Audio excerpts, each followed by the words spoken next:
Hey guys, what's going on? It's Kyle here. One thing I want to talk about. And a lot of people are kind of talking about it too. Ever since WWE had changed to Raw Super Show. But after looking at this past Monday night's show, Raw show, I really wanted to make this. And that's, what's the purpose of the WWE draft now? Really, I don't understand.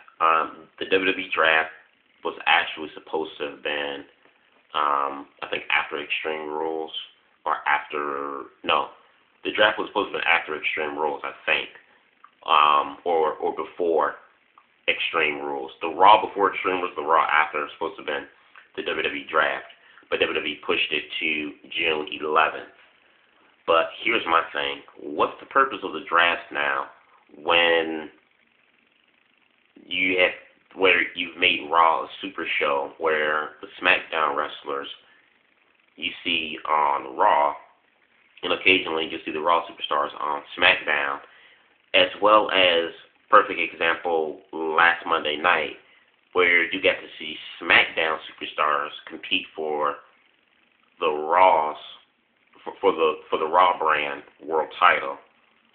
You had Randy Orton and Big Show, Santino Marella, Daniel Bryan, all competing for a shot at the WWE title. Like, they're on the SmackDown brand. Should they compete for the world title? I don't get that. I mean, I'm happy to say, it'll be Daniel Bryan and Punk for the WWE Championship at the next pay-per-view. I'm all over that. I'm fine with that. That's cool. But I'm just saying, what's the purpose of having a draft when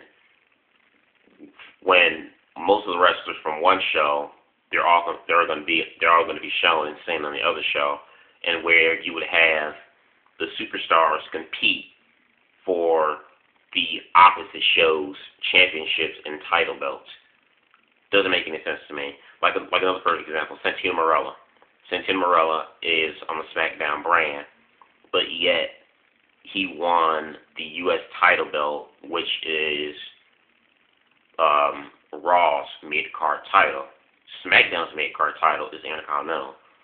So, I mean, I just don't get the purpose of that whatsoever. So it's like, the tag team titles, which means absolutely nothing, those are the only belts that can bounce from both shows. Both shows share tag team titles. But collectively, really, if you think about it, Raw only has one belt now, and that's the WWE Championship. And SmackDown has like 3 or 4. Doesn't really make sense. Now, I'm starting to think that maybe the reason why they had Daniel Bryan to be the #1 contender and to go against Punk, even though he gets from the SmackDown brand, is because they want to keep Daniel Bryan's getting just so hot. WWE cannot deny him any longer.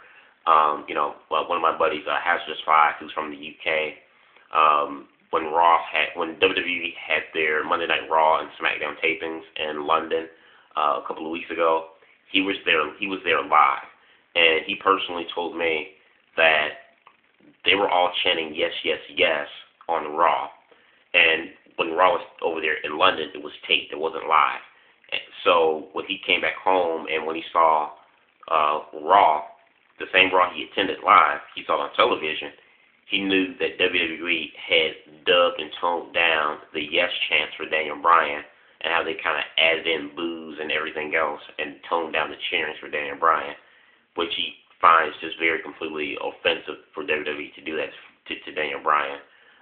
Before that, I heard even the London tapings for SmackDown that same week, WWE had dubbed down and toned down the yes chants and piped in boos and stuff when Daniel Bryan came out. So, in Chicago, Extreme Rules, we cheered our butts off for Daniel Bryan, and it's like WWE, they cannot deny Daniel Bryan his rights any longer. So because of that, I think they want to keep Daniel Bryan away from Sheamus as far away as possible. So this could be their way of, them splitting Daniel from Sheamus and having Daniel on Raw now and having him compete with Punk for the title. So that at the same time, Sheamus can keep his momentum as world champion, and they won't have to force to take the belt off him and investing in him to, put on Daniel Bryan. So that's the only reason I think that they've made Daniel Bryan the number one contender for the WWE title. Which I said, once again, I'm fine with it. I think that's the reason why they did it. But just to get back on topic, still with all this stuff, being taken into consideration, I really don't see what's the purpose and point of them having a draft June 11th. So you let me know what you guys think about this topic. Do you guys think they should still have the draft or not? Leave your thoughts in the comment box below. Subscribe. Peace.